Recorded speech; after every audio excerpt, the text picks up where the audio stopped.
Welcome back to the channel, everybody. My name's Luke here at Bond headquarters, and I just wanted to share with you the next Seiko watch that I was able to find.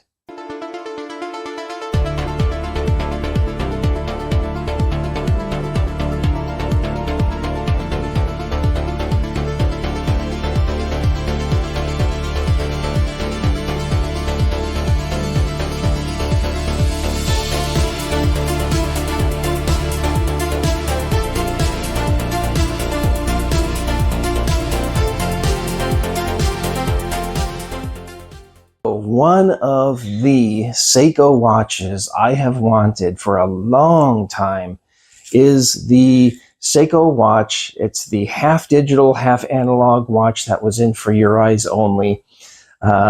It's the H557.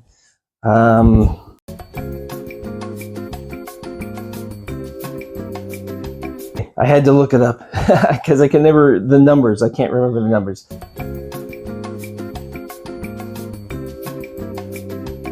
So that was the really cool watch that Bond wore in For Your Eyes Only. It's been a watch that I have wanted for a long time, but when you find the exact watch, they're really expensive. Several $100s at least to get your hands on one of those watches. But I did find a watch very close to it. It's within that same watch family, and I was thinking, you know, if I could get this, maybe because I when I get something, I want to be able to wear it. You know, I don't want to spend all that much money and have it just as a prop. I would wear it probably fairly often. So I thought, well, I found something that I got for a really good deal on the Goodwill auction, and it's within the same family. And I thought, well, it would give me that feel. I can kind of see how it feels to wear. So here it is. I probably got a good deal on it because it was the gold version instead of the silver. I've noticed that the silver watches sell for more. The gold versions, I don't think people wear them as much. To be honest, this is my first gold-plated watch I've ever owned. I've never gotten one. They were never kind of a watch I wanted to wear, but I don't know. I mean, I don't mind it. And I have worn this already. So let's take a look. Now this is actually, it's the Seiko 557-6319. So that's what the number on this one is. So the Seiko 557-6319, but it's still within that family. So you can see it's got the digital up top. Let's see if we can see the different. So it's got the time. Oh, there's the light. That's right. The top button's the light, which still works very faintly. But I want to try. Okay, let's see. Too much glare. So let's switch between the. So there's a stopwatch. There's the date, and then the time as well. And I have the time matched up to the analog as well. And so one of the things I have noticed with this watch, I got it used on the Goodwill auction, put a new battery in it, cleaned it up. It actually still had the Seiko band. So it still had the Seiko band. I had to get another watch extender. I got a gold-plated one because, of course, the band was way too small.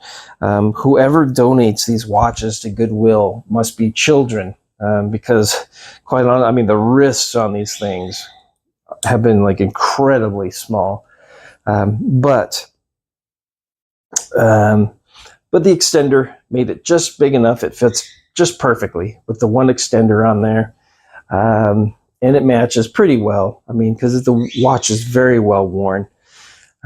But since I put a new battery in, the digital has worked perfectly. The digital has not faltered at all. The analog part on this, however, will fall behind. I'm not sure what causes it, but it does tend to fall behind and get off track. But the digital portion of it works just perfectly. This is a style of watch I had kind of wanted for quite a while. I found a Casio that was kind of close, but the digital was on the bottom. So when I got an opportunity, I was like, well, I got it for a really good deal on the auction, and it, the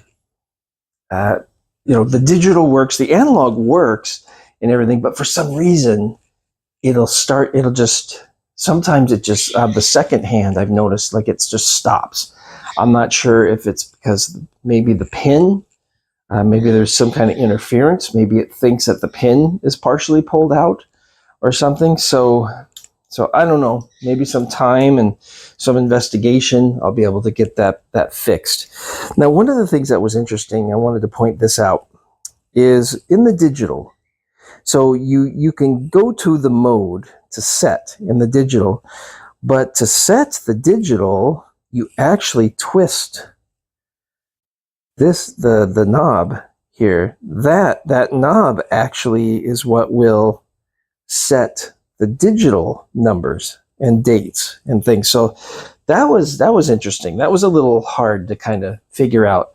Because the watch is so old, I kind of wasn't expecting that. I thought it would be all digital over here, just analog over here. But no, that knob actually controls the digital settings as well. So that was kind of an interesting thing. So how does it feel? How does it feel as far as weight and thickness? Maybe I'll bring this back up. Okay, so it's a very light watch. It's very light. It is pretty thin. It's a pretty thin watch as well. And it was in pretty good shape, to be honest. I mean, in pretty good shape. The scratches are fairly minimal on the face. And to have the digital part work, I would have thought that would work less. But I was surprised that it's the analog that falls behind. It is very light, and it does feel rather small. It does feel rather small on the wrist compared to like some of the Seamaster style watches. But I don't think it looks terribly small on the wrist. I think it looks, the size, it actually has a pretty good look for the size on the wrist, even though it may feel a little smaller. But you know what? I mean, it kind of gives me, on a budget, it gave me a bit of that look that I was looking for. And anyway, I wanted to share that with you. So that was my my second Seiko watch that I've gotten, and I did get a third one, and I'll share that with you on another video. All right. Well, thank you for joining in on this one, and take care. We'll see you next time. Bye bye.